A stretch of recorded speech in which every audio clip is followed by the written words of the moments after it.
கூடியிருக்குது. ஏதோ ஒரு பாஸ்டர் பார்க்க வரல, இல்ல இசை வாசிக்கிறவங்களை பார்க்க வரல.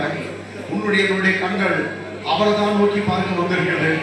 அவரை நோக்கி பார்த்த முகங்கள் ஒரு காலம் வெட்கம் அடைவதில்லை, அவைகள் பிரகாசம் அடைவது என்ற வார்த்தைக்கேற்ப உன்னை இன்றைக்கு பிரகாசிப்பிக்கிற தேவன், உன்னை பிரகாசமாக்குகிறவர், வெட்கத்தை எடுத்து போட கர்த்தர் வல்லவராக இருக்கிறார். எல்லாம் அப்படியே கரங்களை உயர்த்தி அவரை நோக்கி பார்க்கலாமா?